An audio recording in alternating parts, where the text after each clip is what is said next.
우리 함께 은혜 받을 말씀 요한 1서 4장 9절 한 절 읽겠습니다. 같이 읽습니다.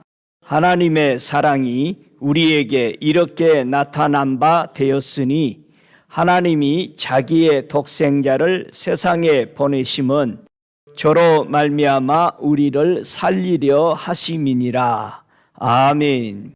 오늘 함께 은혜 받을 말씀의 제목은 살아계신 예수라는 제목으로 함께 은혜 받기를 원합니다. 주님이 부활하심을 우리는 환영합니다. 축하합니다. 오 할렐루야. 살아계신 예수 그리스도를 알기 위해서는 구약의 초실절이라는 절기를 통해서 예수 그리스도의 부활을 알도록 하셨습니다. 자, 이스라엘 백성들 남자들은 특별히 1년에 3번의 예배, 그 절기를 꼭 참석해야 한다. 이게 명령으로 하나님이 하셨습니다. 남자들이 예배를 잘 참석을 안 하는가 봐요. 그래서 주님이 이 절기는 꼭 남자들이 모여야 되고 또 아무데나 가서 예배 드리는 게 아니라 하나님의 성전으로 지정해 놓은 그곳에서 드리도록 했습니다. 왜냐하면은 회당이 있기 때문에 많은 사람들이 예루살렘 성전으로 오기를 은근히 멀잖아요. 그래서 오지 않고 회당에서 예배 드려보려고 하는 이런 자세가 많다라는 것이죠. 그래서 요즘도 이제 가정 예배, TV 앞에서 드리는 예배들로 다 나와서 사람들이 그걸로 예배 드리고 드렸다라고 하고 있다라는 얘기예요. 마치 이스라엘 백성도 모든 남자들은 신명기 16장 16절에 가나안 땅에 들어가서 성전을 세우고 살아갈 때 남자들에게 특별히 주님이 강조하신 거죠. 너희 중 모든 남자는 1년 3차 곧 무교절과 칠칠절과 초막절에 네 하나님 여호와의 택하신 곳에서 하나님께 보이되 공수로 여호와께 보이지 말고 그랬습니다. 우리가 하나님 앞에 나올 때 뭐 이 말씀 들으면 아유 결국은 헌금하라는 말이냐? 여러분이 친한 존경하는 분들 방문할 때 그냥 가요? 꼭 뭐라도 들고 가죠. 왜요? 그분에게 나의 마음을 표현하고 싶은 거죠. 하나님 앞에 무교절과 칠칠절과 초막절을 남자들은 꼭 지켜야 된다. 그것도 하나님의 성전, 예루살렘 성전에 지정해 놓은 곳에 와서 우리도 하나님의 교회들을 그냥 수시로 자주 떠나버립니다. 그리고 내 마음대로 1시간 주님 앞에 예배한 것을 예배 드렸다라고 생각하는데 우리가 왜 혼자 하는 예배와 회중들이 모인 예배가 중요하냐? 여러분 회중들이 함께 모여서 무슨 동질감을 느끼라고 그런 건 아닙니다. 하나님이 함께 모이라는 의미는 거기서 함께 교육을 받아야 되고 혼자 있으면 교육을 못 받아요. 그리고 다른 사람들을 통해서 내 자신의 믿음을 바르게 보는 눈들이 없어요. 우리는 온 삼라 만상에 있는 자연들을 통해서 하나님의 살아계심을 보도록 창조했다라는 거죠. 자연을 보고 빠져서 구경 다니라는 게 아니고 자연을 보고 하나님의 살아계심을 보라는 거예요. 옛날에는 성경이 없어도 하나님이 계심을 무릎 꿇고 경배할 수밖에 없었어. 근데 지금은 자연이나 이런 걸 통해서 하나님을 못 찾는다는 그 말은 우리가 얼마나 강팍하게 되어버렸는가라는 것을 알 수 있습니다. 구약에서는 살아계신 예수님을 무엇을 통해서 깨닫도록 했을까? 자, 부활한 예수님을 구약 성도들도 깨닫도록 하나님은 계속 길을 인도했다라는 겁니다. 어느 날 갑자기 예수님이 이 땅에 오셔서 부활하신 것처럼 설명하지 않으시고 4,000년 전에도 이미 우리 믿음의 사람들은 그들의 생활 속에서 살아계신 예수를 발견하고 살았다는 사실을 우리가 여기서 알아야 됩니다. 특별히 구약 성경에서 살아계신 예수를 보여주기 위해서 제사법에서 나타난 것을 우리에게 가르쳤죠. 자, 한번 레위기서 23장 10절 11절을 보면은 살아계신 예수를 무엇을 통해서 깨닫도록 하셨는가? 레위기서 23장 10절 11절 같이 읽습니다. 이스라엘 자손에게 고하여 이르라. 너희는 내가 너희에게 주는 땅에 들어가서 너희의 곡물을 거둘 때에 위선 너희의 곡물의 첫 이삭 한 단을 제사장에게로 가져갈 것이요 제사장은 너희를 위하여 그 단을 여호와 앞에 연납되도록 흔들되 안식일 이튿날에 흔들 것이며 그랬습니다. 자, 우리 예수님을 가만히 생각해 보세요. 우리 예수님은 유월절에 어린 양으로서의 죽음을 당하셨습니다. 유월절이 있으면은 무교절이 있고 그다음에 초실절이 있습니다. 무교절 안에 초실절이 들어있는 것입니다. 이 초실절은 보리수확, 밀수확이 또 나오죠. 보리수확이 더 먼저죠. 보리수확을 해서 성전에 첫 단을 가지고 와서 흔들어서 하는 이 예식이 초실절이었습니다. 이 첫 이삭을 흔드는 예식이 신약에서 뭐라고 말씀하셨느냐? 마태복음에 보면은 예수님이 부활한 모습을 보여주는 천사의 말에서 우리는 알 수 있어요. 마태복음 28장 5절에 천사가 여자에게 일러 가로되 너희는 무서워 말라. 십자가에 못 박히신 예수를 너희가 찾는 줄을 내가 아노라. 그가 여기 계시지 않고 그의 말씀하시던 대로 살아나셨느니라. 와서 그 누우셨던 곳을 보라 그랬습니다. 자, 안식일 다음 날 두 명의 마리아가 예수님의 몸에 향유를 부으려고 갔던 거죠. 그러나 천사를 만나면서 이 천사가 하는 말이 그분은 살아나셨다. 자, 레위기에서 대제사장이 여호와 앞에서 첫 수확을 이삭을 들고 흔드는 이 과정, 이게 무슨 뜻이냐? 우리 메시아 예수 그리스도께서 천상의 하늘의 성전에 들어가셔서 이 첫 이삭을 하나님 아버지께 드림이 되시는 것을 의미하는 것입니다. 그래서 예수님의 부활은 구체적으로 초실절에 있었습니다. 유월절이 지나고 무교절이 오면서 초실절 또는 매추절 또는 칠칠절 50일 후에 일어나는 오순절을 가리켜서 얘기하죠.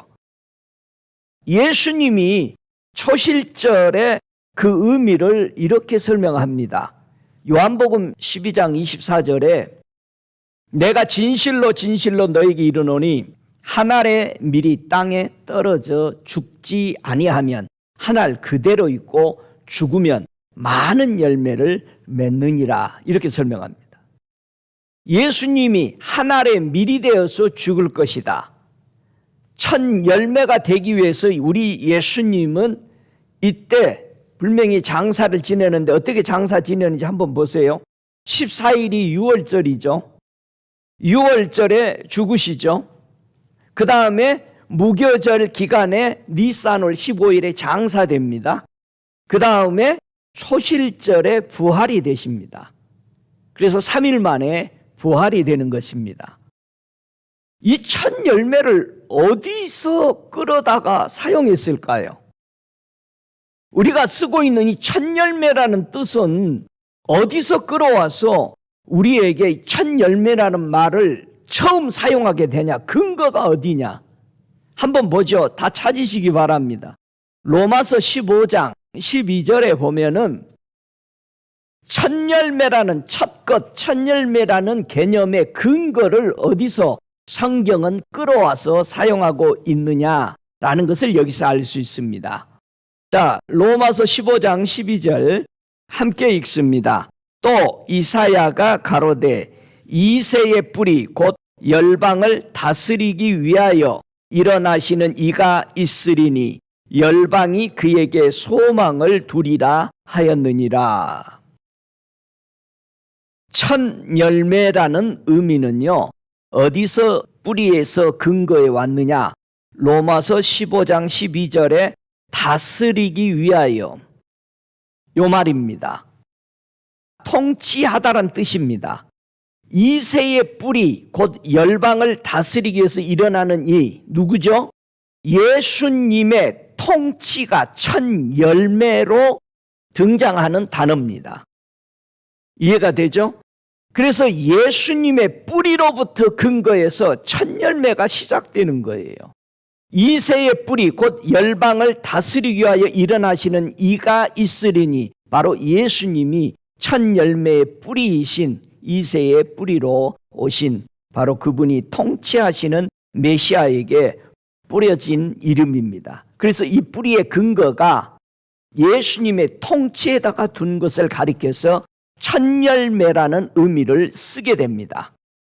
첫 열매라는 말이 여기 심었으니까 올해 처음 난 이 자체가, 그러면 왜 첫 열매라는 이 말의 근거를 예수의 뿌리에 두었는가, 통치에다가. 자, 그러면 온 세상이 예수님께 어떤 소망을 가지도록 해 주셨냐 이거죠. 고린도전서 15장 20절에 보면은 23절까지 보면은 왜 모든 인류가 예수께 소망을 두는지를 설명하게 됩니다. 자, 고린도전서 15장 20절 같이 읽습니다. 그러나 이제 그리스도께서 죽은 자 가운데서 다시 살아나 잠자는 자들의 첫 열매가 되셨도다. 사망이 사람으로 말미암았으니 죽은 자의 부활도 사람으로 말미암는도다. 아담 안에서 모든 사람이 죽은 것 같이 그리스도 안에서 모든 사람이 삶을 얻으리라. 그러나 각각 자기 차례대로 되리니 먼저는 첫 열매인 그리스도요, 다음에는 그리스도 강림하실 때에 그에게 붙은 자요, 그랬습니다. 인류가 예수께 소망을 두는 그 이유는 예수께서 죽은 자 가운데서 어떻게 하셨다? 다시 살아나시면서 부활의 첫 열매, 모두 죽은 잠자는 자들의 첫 열매가 되셨기 때문에 첫 열매의 주님으로 그분의 통치로 시작되는 것.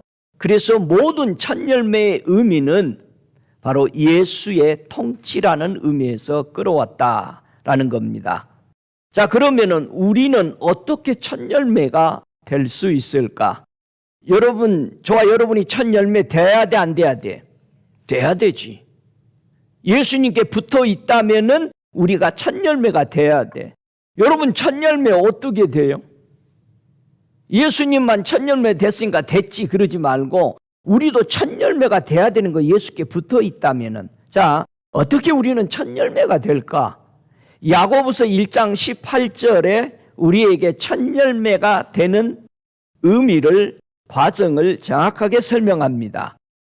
야고보서 1장 18절에 그가 그 조물 중에 우리로 한 첫 열매가 되게 하시려고 자기의 뜻을 쫓아 진리의 말씀으로 우리를 낳으셨느니라.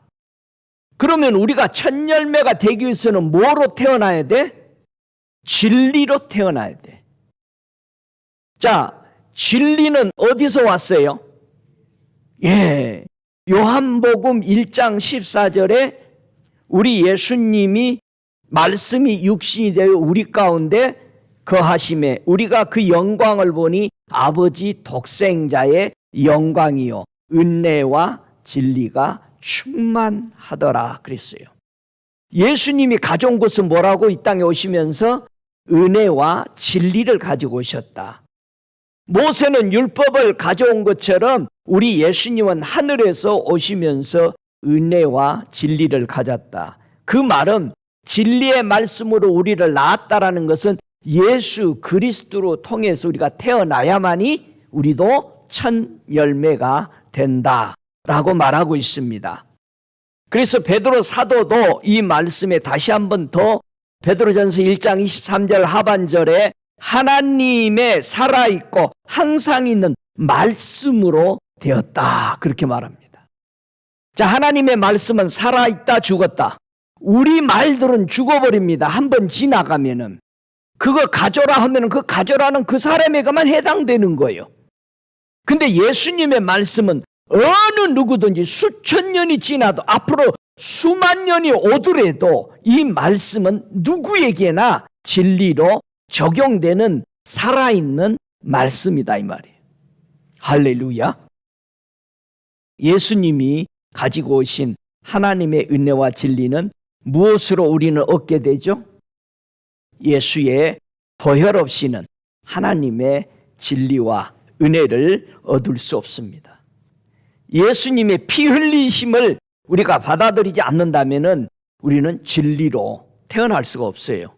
아, 그분이 나의 죄를 위해서 대속하려고 오신 분이구나 라고 그의 죽으심을 내가 받아들일 때 우리는 진리로, 은혜로 새로 태어나게 됨을 여기서 첫 열매가 되는 것을 알 수 있습니다.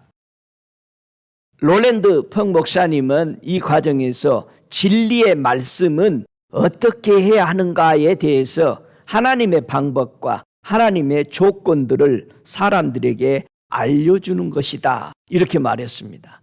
우리가 복음을 전하는 것은 죽은 사람들이, 잠자는 사람이 깨어 일어나도록 하는 것입니다. 그래서 우리가 복음을 받았으면 반드시 살아나야 하는 겁니다. 할렐루야. 값없이 주신 선물이 하나님의 은혜잖아요. 왜 성령의 운행하심을 우리가 간구해야 되느냐? 우리가 성령이 이곳에 운행된 걸 믿습니다. 여러분이 입에서 선포하고 여러분이 의지하고 그분이 성령께서 역사하는 것을 왜 해야 되느냐? 왜 선포해야 되느냐? 성령께서 여기에 운행하시면은 우리는 언제든지 하나님을 발견할 수 있기 때문에 성령이 운행되기를 우리는 원해야 되고 간구해야 되는 거예요. 성령 없이는 하나님의 운행하심을 저와 여러분이 느낄 수도 없고 발견할 수가 없다는 사실이에요. 그래서 성령이 운행되기를 우리는 간구해야 됩니다. 오, 할렐루야. 오늘 또 주님이 온 땅에서 부활절의 주일 예배로 많이 드리고 있습니다. 우리는 금요일 날 예배를 부활 예배로 드렸지만은 오늘 이 시간에도 하나님의 천사들이 뒤에 많이 와 있습니다. 부활의 주님을 경배하고 우리가 앞으로 나아가기를 주님은 원하시고 성령이 운행되는 곳에는 언제나 하나님의 역사를 발견할 수 있다라는 것입니다.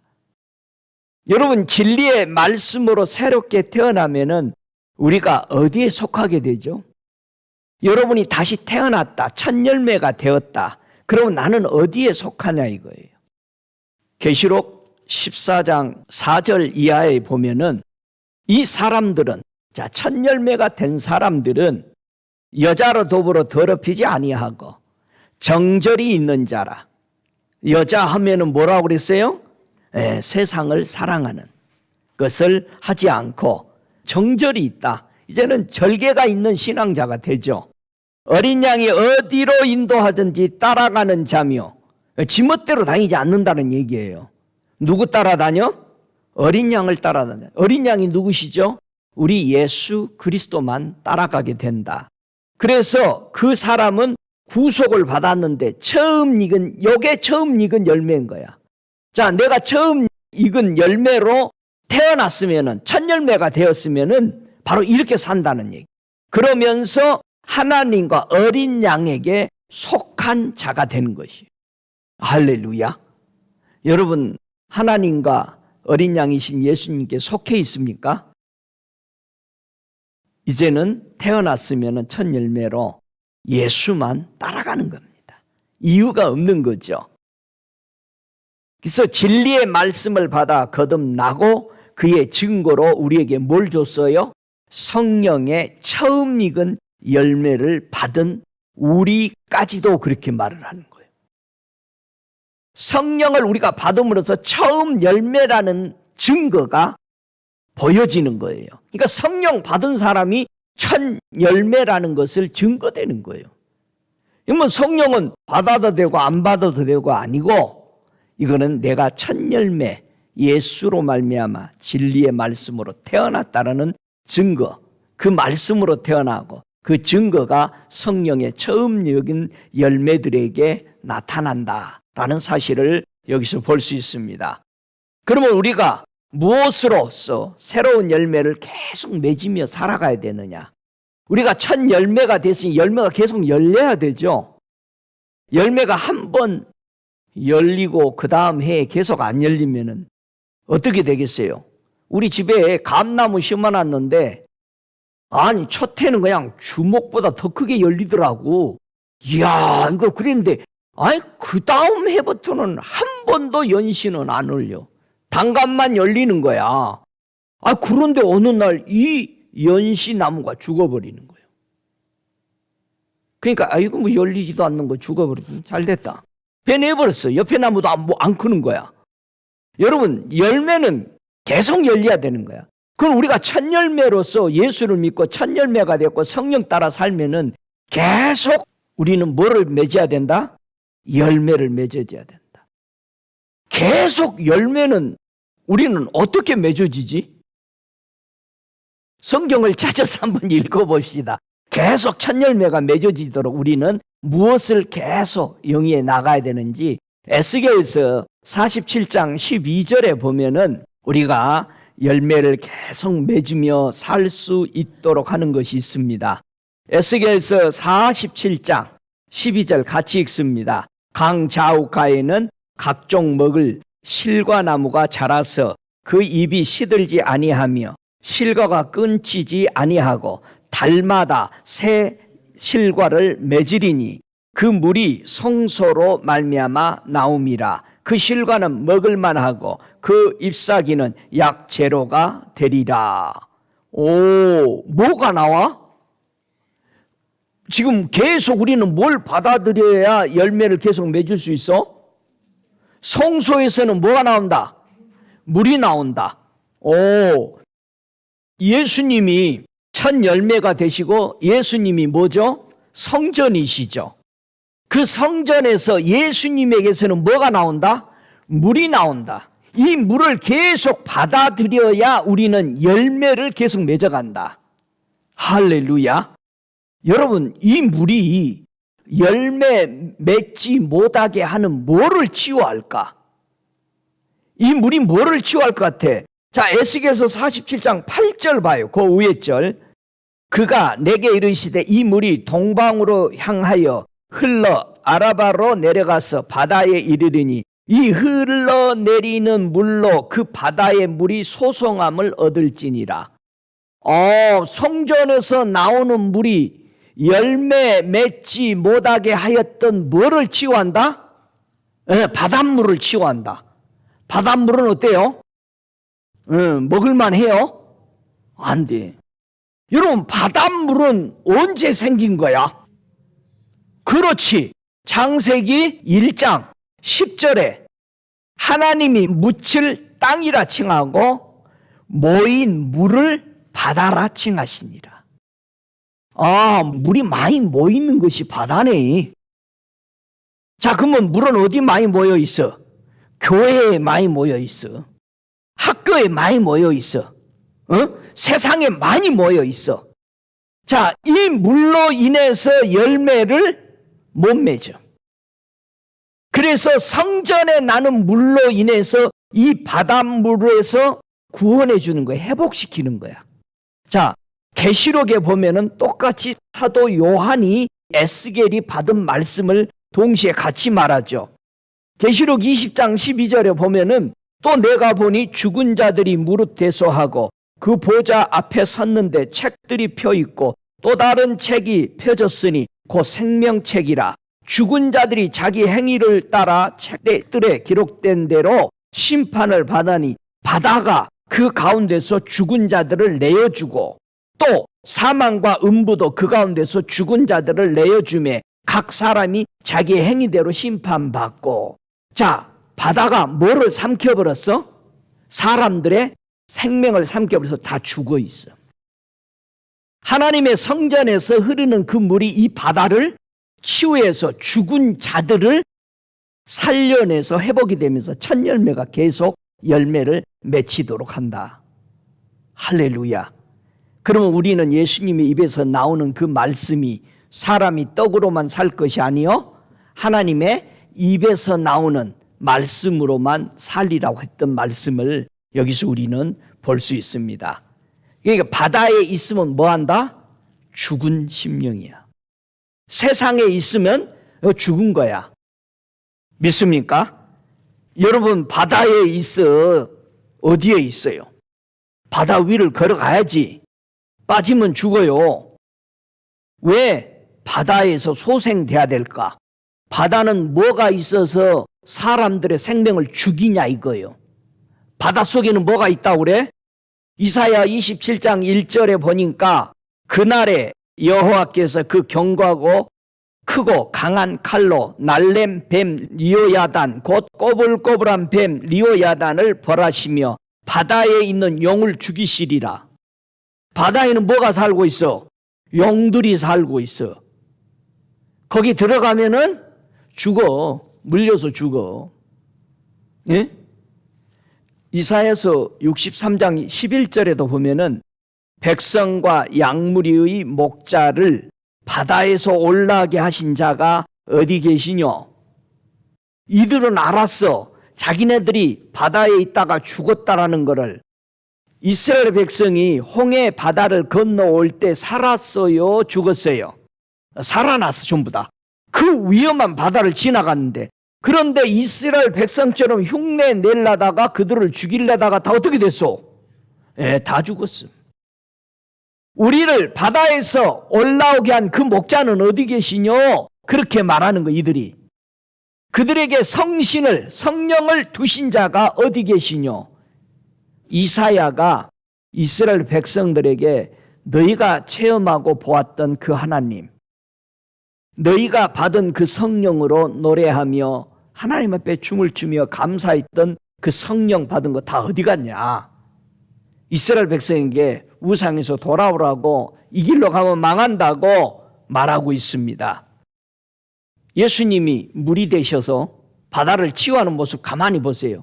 마태복음 13장 47절에 보면은 천국은 마치 바다에 치고 각종 물고기를 모는 그물과 같으니 바다에 있는 고기를 다 어떻게 잡아 올리셨어.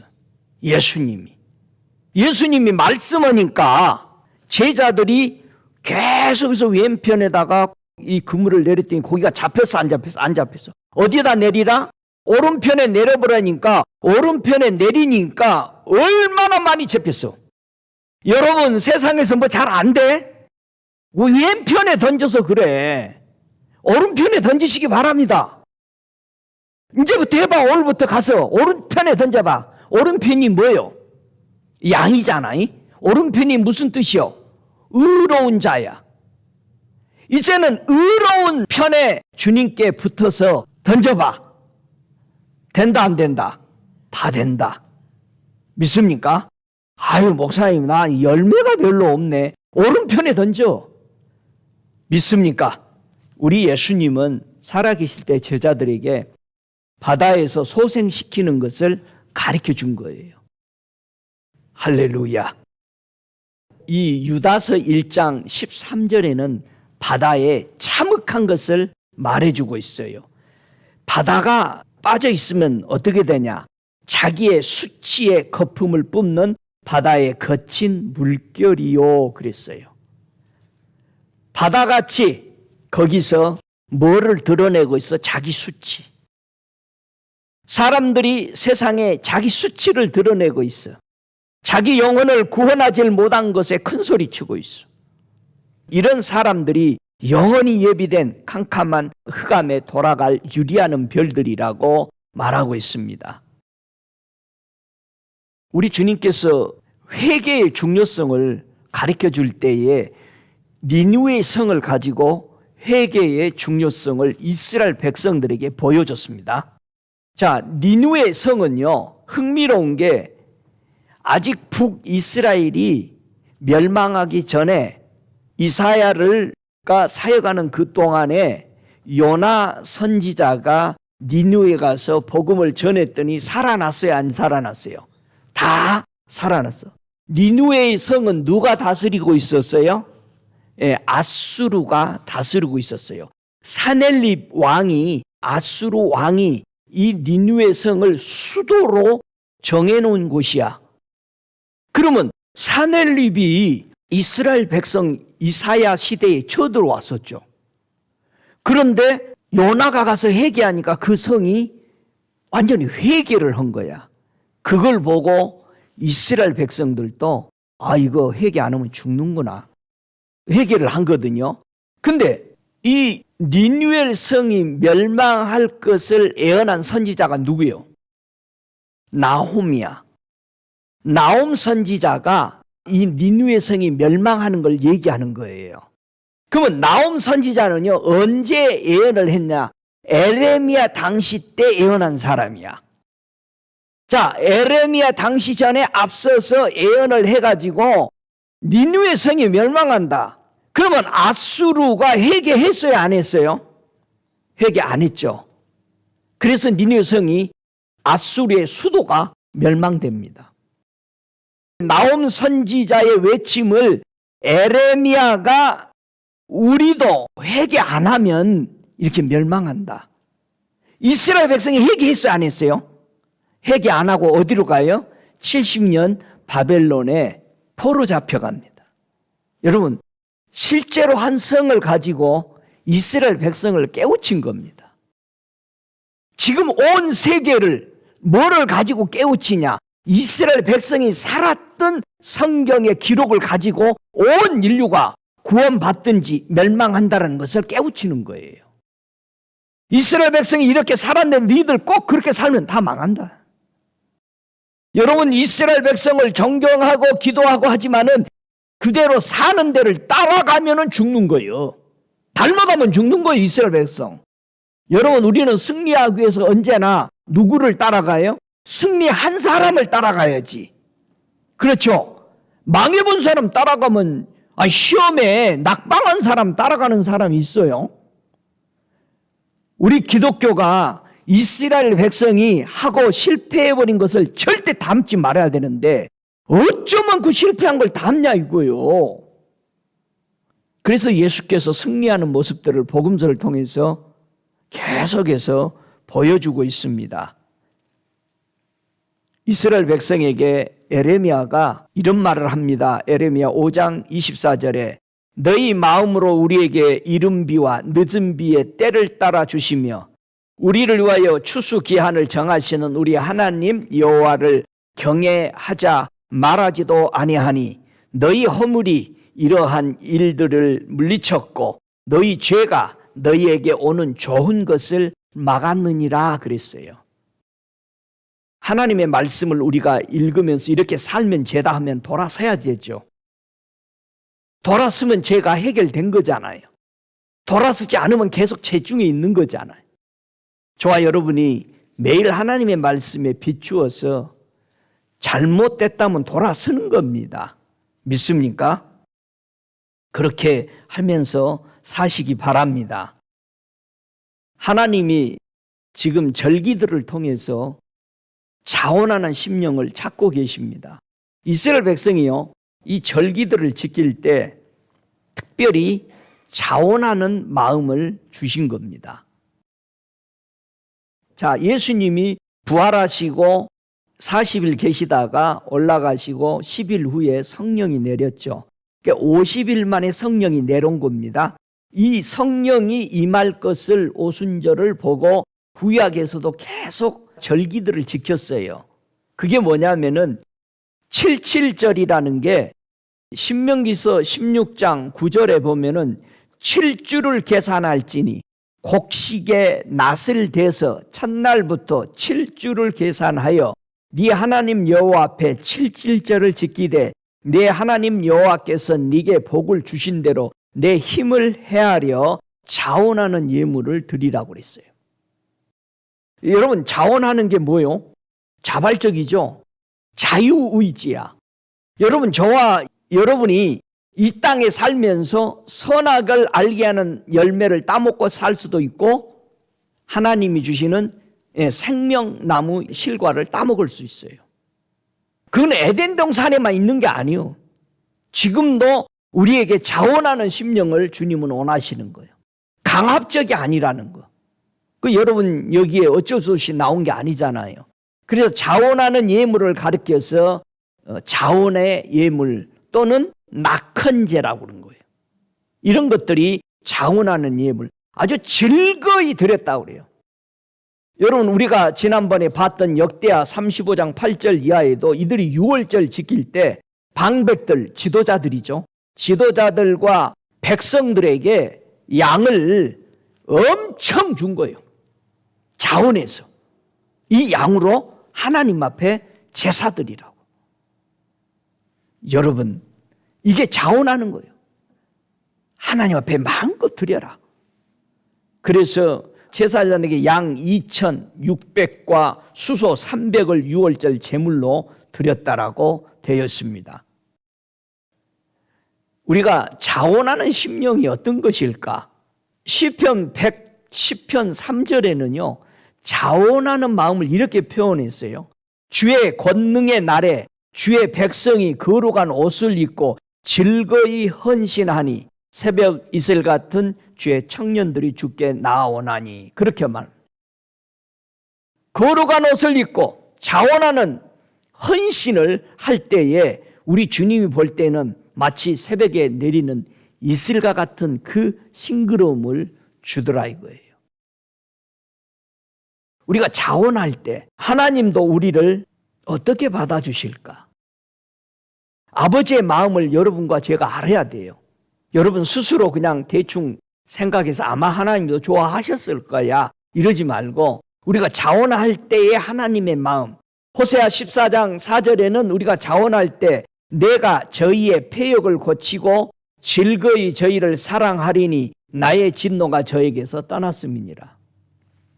우리 하나님이 언제 즐겁다고요? 저들의 패역을 고치려고 돌아올 때 우리 하나님은 얼마나 즐거워서 사랑한다는 얘기. 저와 여러분이 좀씩 하나님의 얼굴 방향으로 계속 반듯하게 맞춰가기 위해서 매일 할 때마다 하나님은 너무 기뻐서 사랑하신다는 얘기예요. 할렐루야. 그냥 우리 하나님은 가만히 있는 게 아니에요. 이스라엘 백성에게 이 절기를 지킬 때 오는 난해점들이 참 많지 않겠어요? 여러분 이 세상에 살면서 주일 지키기가 쉬워요? 여러 가지 여러분의 고민이 오는 거죠. 매주마다. 실제로 있어요. 믿음이 없는 사람들에게는. 근데 믿음 있는 사람도 마찬가지예요. 사람이 편하게 되다 보면은 한도 없고 끝도 없죠. 그런데 주일이나 절기들을 어떤 마음으로 하나님은 지키라고 그랬을까? 분명히 주님이 아실 거 아니에요? 하나님이 주신 절기들을 지킬 때 많은 어려움이 따를 수 있다 이 말이에요. 왜 어떻게 지키라고 하냐? 출애굽기 34장 21절에 보면은요.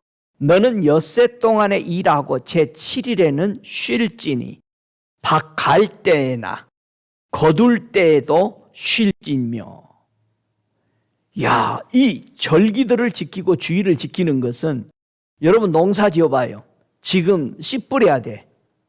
내일 비 오는데 해필이면 오늘 뿌려야 내일 비 오니까 촉촉히 젖어들 거야. 거의 농사 지면은 요게 딱 걸려. 그런데 여기서 보세요. 하나님 그걸 모르겠어요? 밭 갈 때도 안식일 지켜 쉬어라 이거예요. 미치는 거지. 그러니까 이스라엘 백성이 안식일을 이제 지키기 싫은데도 맞아 죽기 싫으니까 율법 안 지키면 주일 안 지키면 맞아 죽었어 옛날에는 돌에. 그러니까는 지키고 있어. 성전 안에 있는 거야 하루. 선지자들 이런 말을 했어요. 언제 안식일이 끝날고 곡식을 내다 팔아야 되는데 장사해야 되는데 못 나가고 있는 거야. 그러니까 요즘 아침 주일 예배 1시간 드리고 장사 나가는 사람들이 있어요. 진짜로. 물론 성전의 장소가 좁아서 1부, 2부, 3부 예배를 드려준 겁니다. 근데 1부 예배 드리고 돈 벌러 가라고 예배 드려준 게 아니거든요. 여러분들 뭐라고 그래요? 야, 오늘 주일인데 일찍 예배 드리고 우리 산에 가자. 고기 구워 먹으러 가자. 진짜 그러지 마세요. 우리 직계나 많아요. 교회 하루 종일 못 있으면 집에 가서도 자중하고 오늘 주님의 날이니까 여러분의 마음을 보시는 거예요. 주님이 중심을. 근데 우리는 그런 마음이 없어. 주님이 지금 씨 뿌리고 추수할 때를 모르겠어요. 지금 추수를 걷어들일 때 비와버린다면 완전히 싹 나버리는 거예요. 무슨 문제가 있을지라도 너희는 밭갈 때나 추수할 때에 너희는 주의 날을 지켜라. 우리 동네는 예수 믿는 사람이 몇 가정이 없었어요. 처음에는 우리가 자랄 때는 온 섬이 다 믿었습니다. 예수를. 그런데 우리 자랄 때는 한 4-5가정, 애들은 다 오죠. 4-5가정만 예수 믿어요. 그럼 우리는 주일날 예배드리고 펠로십하고 막 즐거운데 밭에 다 나가서 일을 해. 근데 우리는 그게 얼마나 자부심이 됐는지 몰라. 저와 여러분, 예수 믿음으로써 보호받는, 자, 주님이 밭갈 때나 거둘 때나 주의를 지켜라. 보장한다는 얘기잖아요. 여러분, 안 될 것 같은데 돼. 주님 믿으십시오. 하나님의 능력을 믿으세요. 가나안 정복하기 위해서 처음 들어간 그 날도 어떤 날에 들어갔어요? 초실절에 들어갔어요. 여호수아 3장 15절에 요단이 모맥 거두는 시기에는 항상 언덕에 넘치더라. 그때 벗게 메고 들어간 거예요. 물이 조금 흐를 때 들어갔으면 갈라졌다고 그러면 좀 이상하잖아요. 꽉 찼을 때 주님은 초실절에 사람한테 험 잡힐 것 없게 하기 위해서 주님이 물 가득 찰 때 들어간 건 아니고 성경의 뜻을 이루기 위해서, 첫 열매의 뜻을 이루기 위해서 초실절. 그러면 정복하는 땅도 예수의 부활하신 능력으로 됐다는 얘기잖아요. 모두 다 초실절이 예수 그리스도의 살아나심을 의미하기 때문에. 여러분, 나오미 보세요.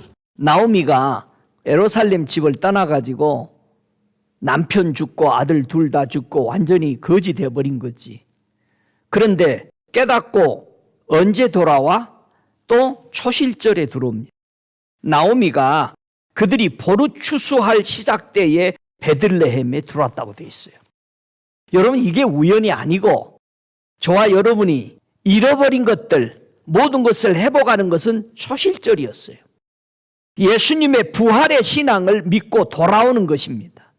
온 교회 성도가 부활의 신앙으로 우리가 돌아올 때 온전히 회복이 된다라는 사실을 우리가 알 수 있습니다. 이 초실절은 하나님이 정해놓으시고 무엇을 가르쳐 주기를 그렇게 원했을까? 여러분, 초실절에 예수님이 부활했다고 그랬어요. 잠언서 6장 8절에 보면은 먹을 것을 여름 동안에 예비하며 추수 때의 양식을 모으느니라. 우리는 언제 양식이 들어온다고요?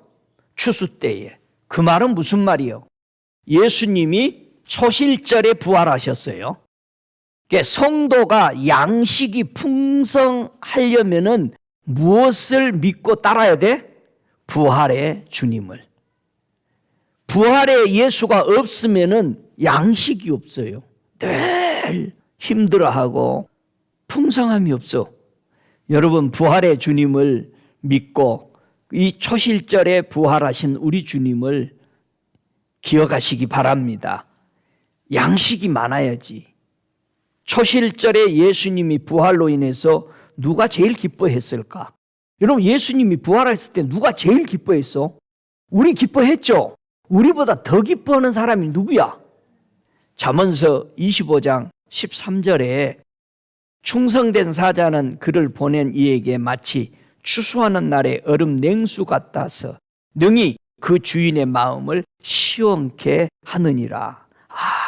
이 말씀이요, 예수님의 부활을, 초실절에 부활하신 주님을 보고 우리 아버지가 제일 기뻐했다라고 가르쳐 주시는 말씀이에요. 할렐루야. 예수의 부활은 하나님 아버지가 기뻐한 겁니다. 시원케 했다라는 게 무슨 뜻이요? 언제 여러분 시원해? 돌아갔을 때가 제일 시원한 거예요. 회복됐을 때가 제일 시원한 거야. 하나님이 왜 제일 시원했어? 이 죄인들을 심판할 수밖에 없는데 우리 예수님이 추수하는 첫 열매로서 부활하고 나시니까 하나님이 이 백성들의 죄를 덮어줄 수 있는 때가 왔기 때문에 돌아오게 하는 이 터닝 포인트가 예수의 피로 되기 때문에 아버지가 보고 정말 기뻤던 거야. 할렐루야. 하나님은 언제 제일 기뻐한다 우리를? 돌아올 때. 말씀으로 돌아오고 잘못 가다가도 깨닫고 바로바로 돌아올 때마다 주님은 그렇게 기뻐합니다. 할렐루야. 교회 성도 여러분이 하나님의 심판을 준비해야 됩니다. 하나님은 반드시 마지막 때 심판합니다. 요엘서 3장 13절에 보면은 너희는 낫을 쓰라 곡식이 익었도다 와서 발불지어다 포도주 틀이 가득히 찼고 포도주 독이 넘치니 그들의 악이 크니라. 여러분 요엘서에서 악인들, 죄인들을 심판하는 하나님의 때를 보는데 포도주가 가득 찼다는 거예요. 근데 그 포도주가 가득 찬 게 뭐다? 악이다. 이것은 무슨 포도주요? 마실 수 있는 포도주가 아니고 들포도요. 그러니까 요한이 계시록 14장 17절에 보니까 똑같은 걸 또 보는 거지. 또 다른 천사가 하늘에 있는 성전에서 나오는데 또 이 한 낫을 가졌더라. 또 불을 다스리는 다른 천사가 제단으로부터 나와 이 한 낫 가진 자를 향하여 큰 음성으로 불러 가로되 내 이 한 낫을 휘둘러 땅에 포도 송이를 거두라. 그 포도가 익었느니라 하더라. 천사가 낫을 땅에 휘둘려 땅에 포도를 거두어 하나님의 진노의 큰 포도주 틀에 던짐에 성 밖에서 그 틀이 밟히니 틀에서 피가 나서 말굴레까지 닿았고 1600 스타디온에 퍼졌더라. 여러분은 참포도나무에 붙어 있어요? 아니면 들포도에 붙어 있어요? 예수님은 요한복음 15장에 나는 참포도나무라고. 예수께 붙어 있지 않는 모든 사람들을 다 뭘로 봐서? 포도로 본 거예요. 포도는 그래서 두 종류가 있죠. 무슨 포도, 무슨 포도? 참포도냐, 들포도냐. 여러분 들포도에 붙어 있으면 하나님이 진노의 틀에다가 놓고 밟아버린다. 요엘서 3장도 그랬고 계시록 14장에도 그렇게 설명합니다. 우리는 하나님의 입에서 나오는 말씀으로 살아야 됩니다. 우리 인생 아주 빠릅니다. 아주 짧습니다. 사람의 입에서 나오는 떡, 사람들의 말로 살아가지 마세요. 그건 죽습니다. 하나님의 입에서 나오는 말씀을 쫓아 따라 살 때 이걸 보고 하나님과 동행한다. 그렇게 말하는 겁니다. 여러분은 지금 예수를 어디서 찾고 있으세요? 교회 안에는 예수 찾는 장소가 두 곳이 있습니다. 누가복음 24장 5절에 보면은 여자들이 두려워 얼굴을 땅에 대니 두 사람이 이르되 어찌하여 산 자를 죽은 자 가운데서 찾느냐 그렇게 했습니다. 교회 안에서 죽은 예수 가운데서 신앙생활하는 사람이 있어요. 살아나신 예수님에 붙어서 신앙생활을 하는 게 아니야. 이거는 엄청난 차이가 있는 거예요.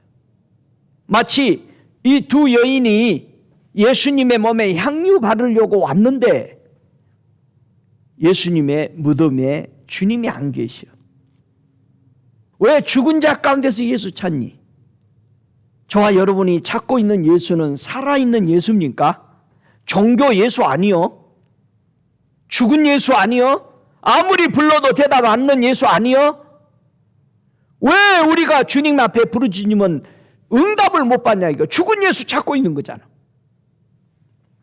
죽은 예수 찾았다면 우리는 종교입니다. 다른 종교하고 다를 바가 하나 없어. 저 우상 섬기는 종교하고 다를 바가 하나도 없어. 왜? 죽은 예수 찾고 있으면. 우리는 살아계신 예수를 믿고 있습니다. 그래서 마태복음 22장 32절 이하에 하나님은 죽은 자의 하나님이 아니요 산 자의 하나님이다. 하나님 살아계십니다. 예수 그리스도 살아나셨습니다. 성령 하나님 살아서 오늘도 우리와 이곳에 계십니다. 여러분이 마음을 열어야 돼요. 죽은 예수 믿지만 죽은 예수 믿으니까 우리 삶에 또 염려로 빠지는 거예요. 살아있는 예수 믿으면 염려 없는 걸 믿습니다. 죽은 자가 어떻게 살아나지 그런데?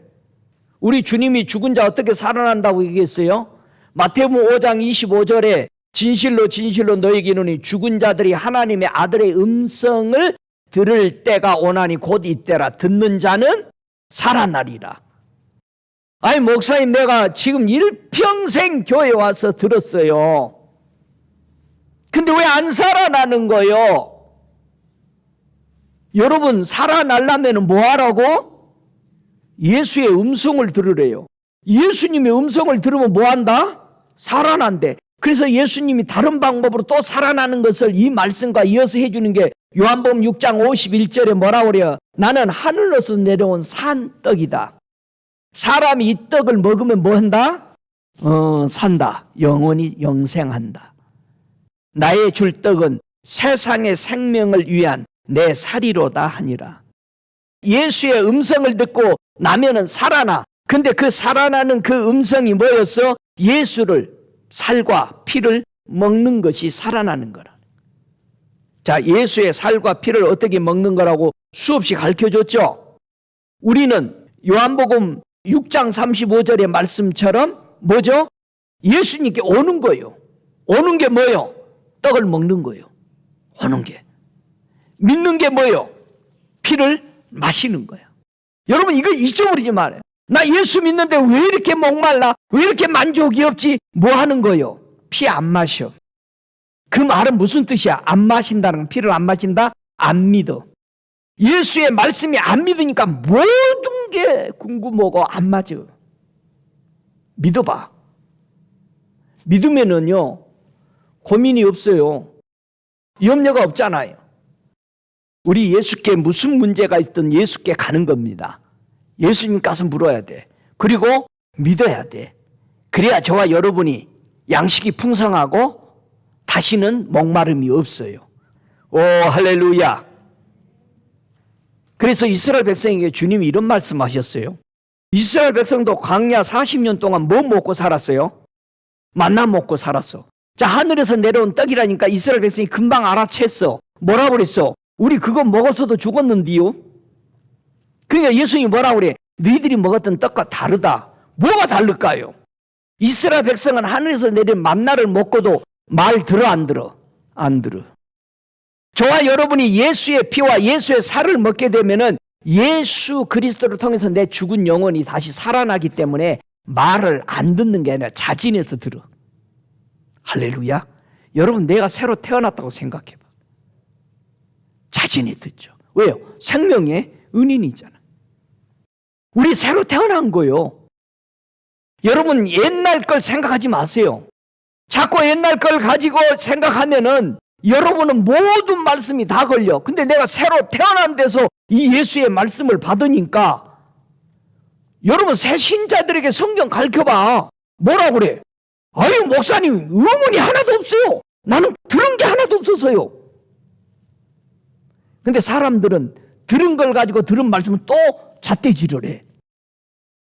전에 누구한테 들었는지 그게 성경이 아닌데도 그걸 붙잡고 계속 그거 가지고 잣대질을 해. 그러니까 맞아 안 맞아?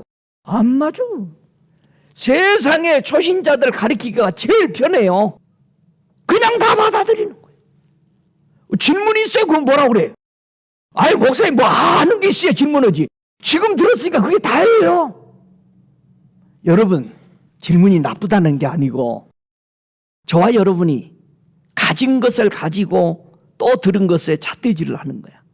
그러니까 저와 여러분이 새로 태어난 우리의 삶에서 우리가 예수 그리스도를 먹고 마시면은 하나도 문제가 없다라는 것을 여기서 봅니다. 그러나 새로 태어나지 않았기 때문에 말씀에서 계속 우리는 옛 사람의 몸으로 이 진리를 받아들이는 거예요. 새 사람으로 받아들이시기 바랍니다. 내가 새로 태어나서 이 하나님의 예수의 입에서 나오는 만나를 먹으면 다르다. 그래서 예수님이 뭐라고 말씀하니까 내가 너희를 너희 생각과 네 마음에 기록한다. 여러분이 들은 말씀들이 어디에 기록이 돼야 돼? 생각에 기록이 되고 마음에 기록이 돼야 돼.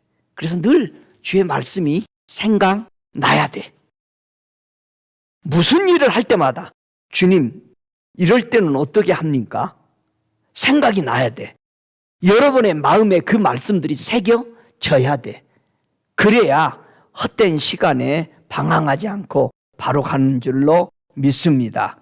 그래서 나를 믿는 자는 성경에 이른 것 같이 그 배에서 뭐가 흘러나? 생수가 흘러난다.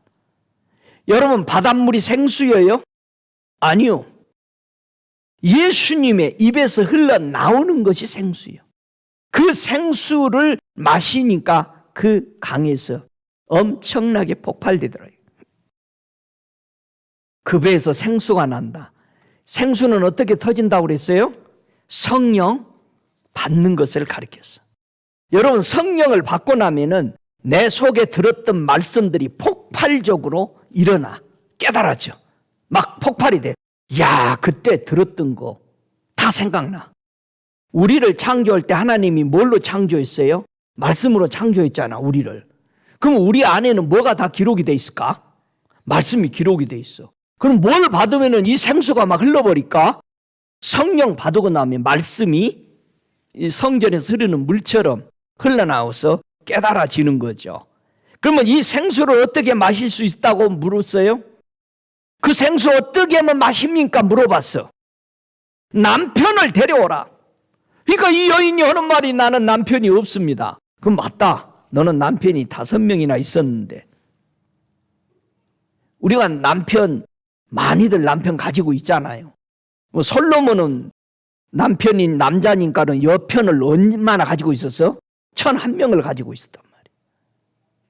그게 타락하죠. 세상 사랑했다는 거죠. 실제로 우상 다 불러들이고 여자들을 통해서 망했잖아요. 이 사마리아 여인은 남편을 정하고 나서 예수님을 남편으로 영접했을 때 그 배에서 생수가 흘러나서 그냥 바로 성령 받은 거예요. 사마리아 여인은. 여러분 우리는 꼭 오순절 후에 성령 받았다라고 또 제안하는 거예요. 하나님이. 구약에서부터 성령이 내려서 엄청난 역사들을 선지자를 통해서 했어요. 믿습니까?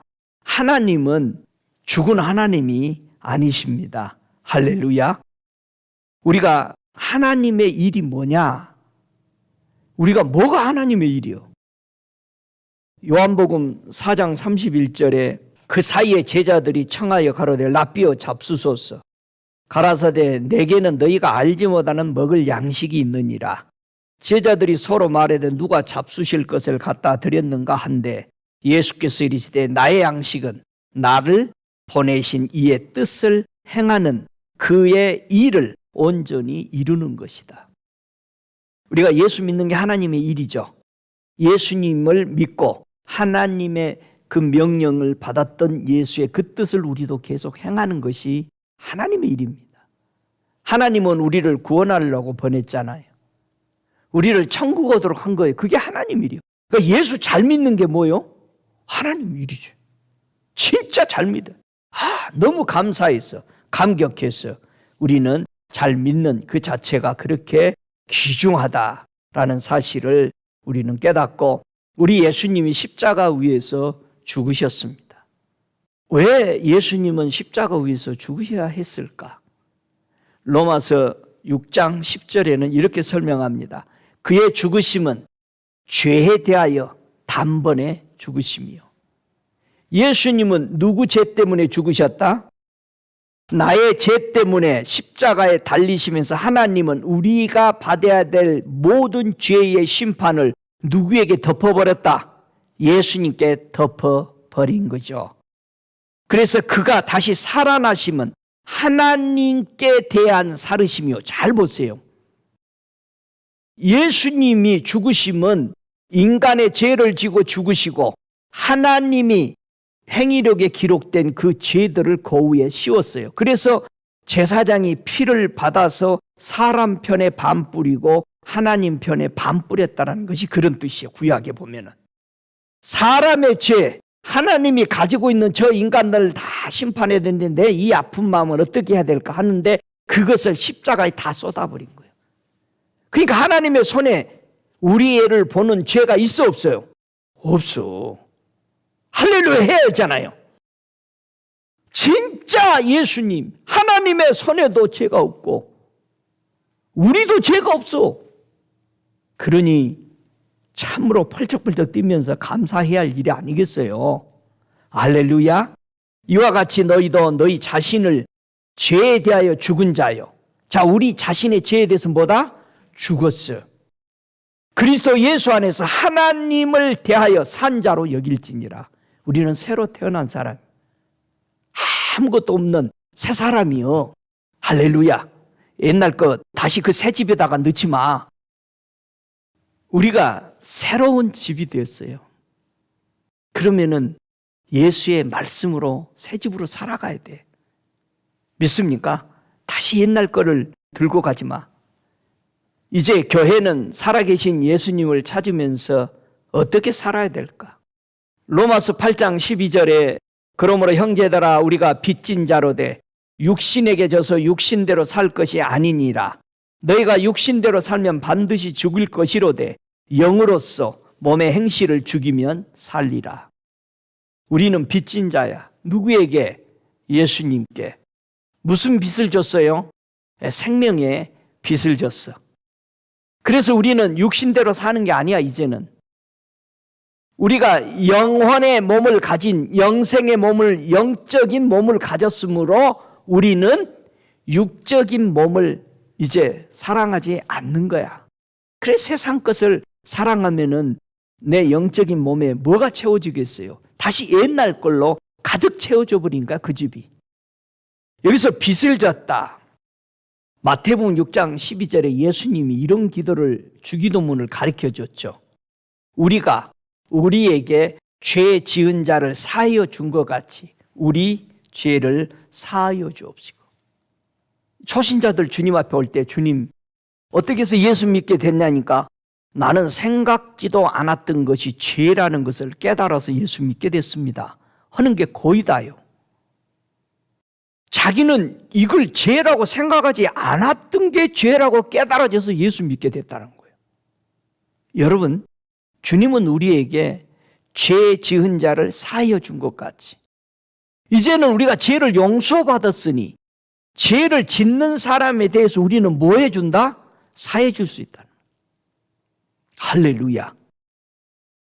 근데 우리는 죄 지은 사람들에게 사해 주려고 그래요. 저놈이 나한테 와서 무릎 꿇고 잘못했다고 해야 되는데 하면서 기다려요. 기다리는 사람이 더 많어. 여러분, 죄를 용서해 주고 자유케 하십시오. 여러분이 용서하면 누가 자유해져? 내가 자유해져. 그 희한하지? 하나님의 법칙이 그거예요. 내가 자유로져. 바울은 이방인들에게 이런 말을 합니다. 로마서 15장 27절에 저희가 기뻐서 하였거니와 또한 저희는 그들에게 빚진 자니 만일 이방인들이 그들의 신령한 것을 나누어 가졌으면 육신의 것으로 그들을 섬기는 것이 마땅하니라. 이스라엘의 초대교회 교회들이 엄청난 흉년이 왔어요. 핍박이 왔어요. 그래서 이방의 교회들이 바울이 복음 전가하면서 세운 교회들이 연보를 모아서 그 교회들을 도왔어요. 예루살렘을. 굉장히 많은 거금을 모아서 도왔습니다. 그러면서 뭐라고 말하느냐. 우리가 이게 육신으로 좀 돕는 것이 빚진 자의 마음으로 도와라. 우리가 저 이스라엘 백성이 하나님 앞에 순종 안 함으로 너희들에게 이 복음이 간 것에 대해서 감사함으로 받아라. 믿습니까? 그래서 이스라엘 백성을 성경을 쓰게 했고, 우리가 범해야 될 죄들을 범하면서 이렇게 살면 안 된다고 이들은 선구자의 길을 갔어요. 그래서 이스라엘을 위해서 감사하며 저들을 위해서 중보하고 복음으로 예수가 그리스도인 것을 믿도록 우리는 기도를 해야 하는 것입니다. 아직도 유대인들은 예수가 그리스도인 것을 못 믿고 있는 경우가 너무 많습니다. 많이 돌아오고 있지만은 아직도 이스라엘에는 자기네들이 세운 메시아닉 교회가 바로 크게 세워지지 못하고 있습니다. 이를 위해서 우리는 기도해야 합니다. 그래서 우리가 하나님 앞에 최고의 아름다운 예배가 뭐냐? 우리가 하나님 앞에 어떻게 드려야 가장 아름다운 예배죠? 로마서 12장 1절처럼 거룩한 산 제사로 드리는 것이 영적 예배고 하나님이 기뻐하는 예배다. 그 산 제사의 예배가 요한복음 4장에서도 신령과 진정으로 드린 예배, 다시 말해서 영과 성령으로 드리는 예배라는 거. 자, 영과 성령이라 하면은 무슨 말이에요? 거듭난 새 사람이 되어서 드리는 예배와 더더욱 거기에 성령과 함께 드리는 그 예배가 하나님이 가장 아름답게 받으시는 예배다. 여러분이 드리는 예배, 내가 거듭나서 드리고 내가 성령에 충만해서 드리는 그런 예배가 될 때 가장 하나님이 기뻐하는 거죠. 왜? 성령 따라 사는 사람들은 하나님의 나라에 들어오기에 가장 알맞고 그들이 드리는 예배가 하나님 앞에 그대로 상달되기 때문에 하나님이 상달되지 못한 것을 뭘 어떻게 아시겠어요? 하나님 앞에 상달된 그 예배가 가장 하나님이 기뻐 받으신다라는 사실입니다. 그래서 우리가 세상과 분리된 신앙생활이 필요합니다. 고린도후서 6장 16절에 그렇게 말합니다. 하나님의 성전과 우상이 일치하면 안 된다. 우리는 살아계신 하나님의 성전이다. 우리는 부활하신 주님을 모시고 있는 성전이야. 그래서 우리는 구별되어야 됩니다. 그렇게 될 때만이 나는 저의 하나님이 되고 저희는 나의 백성이 된다는 거예요. 여러분 안에 이 구별된 생활이 되어져야 돼요. 세상 사람하고 어쩌면 더 악랄하고 더 독하고 이런 것들은 무언가 잘못되어 있는 거죠. 우리는 살아계신 예수 그리스도를 나의 마음의 성전에 가졌다면은 우리는 그게 나의 하나님이 되는 거죠. 나는 하나님 앞에서 떳떳한 하늘나라의 백성이다라는 사실을 깨닫게 됩니다. 우리는 신앙의 결단이 정말 필요합니다. 우리의 삶이 매일 똑같다면 문제입니다. 갈라디아서 2장 20절에는 이런 말씀을 하죠. 이제 내가 육체 가운데 사는 것은 나를 사랑하사 나를 위하여 자기 몸을 버리신 하나님의 아들을 믿는 믿음 안에서 사는 것이다. 뭐가 믿음이다? 예수의 보혈을 권능과 능력과 권세로 믿는 것이 믿음이다. 예수의 보혈에 믿음의 기초를 두지 않는 믿음은 그 믿음이 아닙니다. 우리 주님은 오늘도 의인의 삶으로서 믿음에서 믿음으로 살기를 원합니다. 뒤로 물러가기를 주님은 기뻐하지 않습니다. 우리는 전진해 나가야 됩니다. 여러분 뭘 해결하기 위해서 멈추는 게 아니라 걸어가면서 계속 해결을 해야 하는 거예요. 멈추는 것을 주님을 제일 싫어하시는 거예요. 제가 신앙생활하다 조금만 주춤거릴 때마다 주님은 환상을 통해서 제게 보입니다. 왜 멈춰 섰느냐? 우리는 계속해서 앞을 향해 가야 됩니다. 멈췄다라는 것은 뒤로 물러간 거하고 똑같습니다.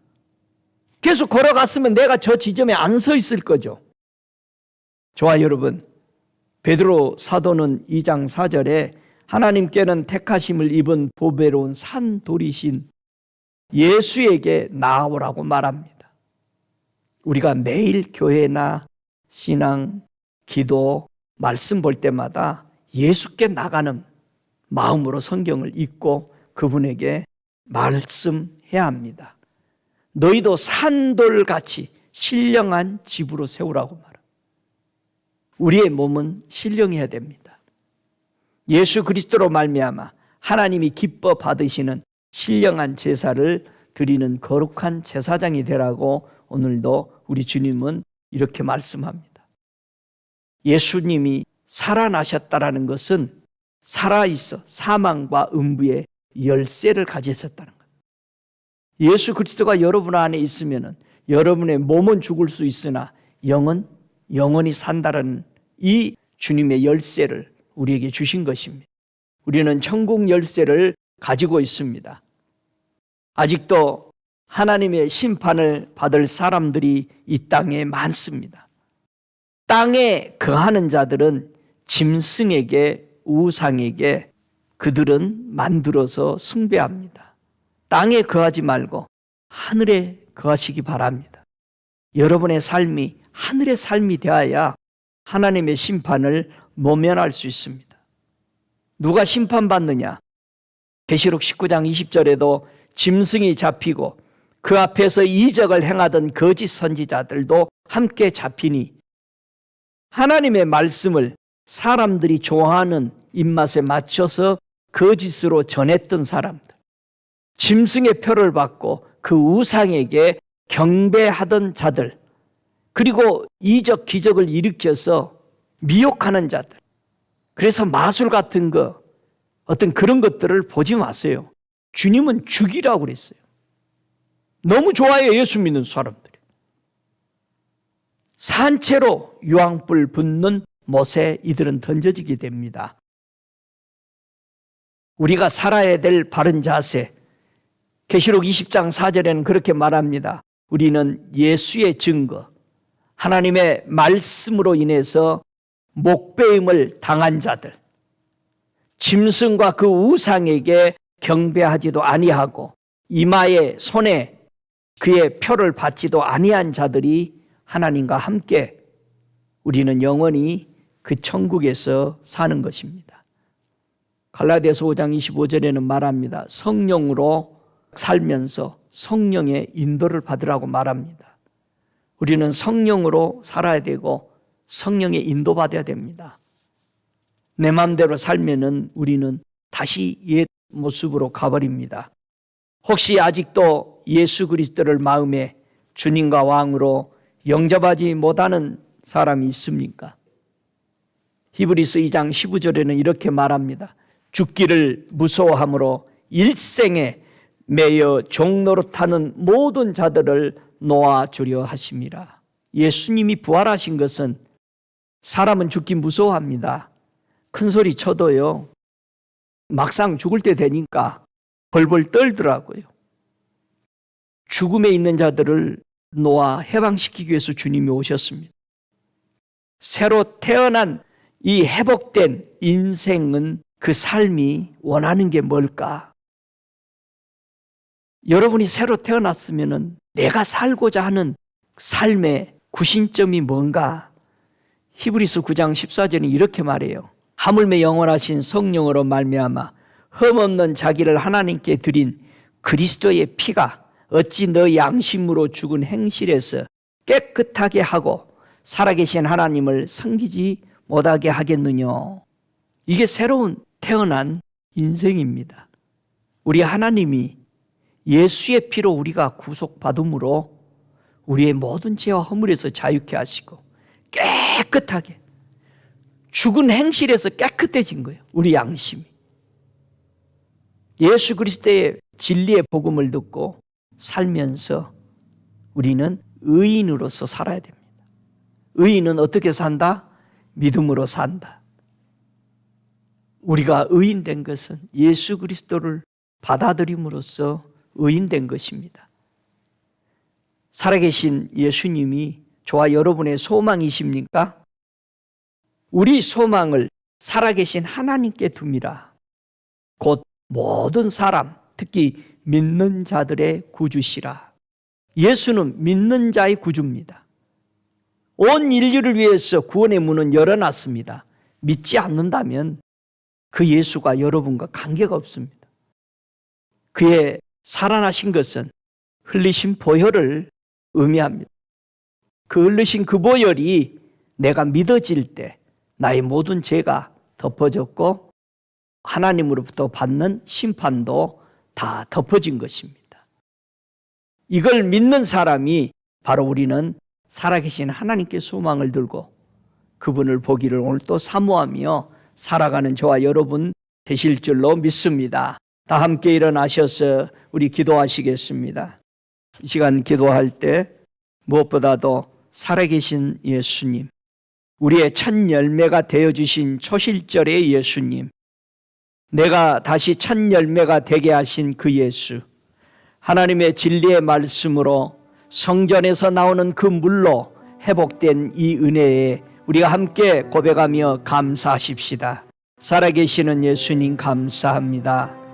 나를 위해서 이 귀한 보혈을 흘러주심으로 사람과 하나님 사이에 양쪽 다 주의 거룩한 예수의 피를 뿌려주심으로 하나님도 나에 대해서 심판할 수 있는 죄가 사라졌고 나도 지금까지 살아온 모든 죄가 깨끗해졌음을 주님 고백하며 찬양합니다. 주님 흘리신 보혈에 감사합니다. 그 권세와 능력과 그 놀라우신 아버지 행하신 그 일을 다시 한번 마음에 새기며 감사합니다. 오 주님 감사합니다. 고백하십시오. 여러분의 마음을 주님께 고백하십시오. 주님, 나는 예수의 피에 대해서 그것을 믿습니다. 주님, 예수의 보혈을 믿음의 기초를 둡니다. 진리의 말씀으로 내가 새롭게 태어남을 감사합니다. 주의 입에서 나오는 그 물로 그 말씀으로 생수로 살아가게 하시니 감사합니다. 나의 남편이 되심을 찬양합니다. 나의 구주가 되심을 고백합니다. 나의 모든 것을 주관하시는 나의 왕이심을 찬양하며 경배합니다. 오 주님, 이 시간 아픈데 손을 얹으시기 바랍니다. 살아계시는 아버지, 우리 가운데 임하신 주님, 주님이 채찍에 맞음으로 너희가 나음을 입었다 하셨습니다. 이 시간 예수의 이름으로 믿음으로 아픈 장소에 불편한 곳에 손을 얹었습니다. 주님, 저들의 마음에 주님 앞에 치유되기 원하는 그 마음으로 손을 얹었고 또 아프지 않는 사람도 가슴에 손을 얹음으로 주님, 저들의 믿음이 더욱더 주님과 친밀해지는 친밀의 영으로 부어주옵소서. 이 시간 믿음으로 손 얹은 곳곳마다 나사로 예수 이름으로 그들의 문제가 예수 그리스도로 명하노니 떠나갈 지어다. 오 예수 그리스도 이름으로 정말 깨끗하고 정결해질 지어다. 주의 보혈을 믿습니다. 예수의 이름을 믿습니다. 너희가 내 이름으로 구한 것을 내가 시행하리라고 약속하신 주의 입에서 나오는 그 말씀의 물을 믿습니다. 이 말씀대로 저들의 심령에 손을 얹은 저들의 믿음대로 될지어다.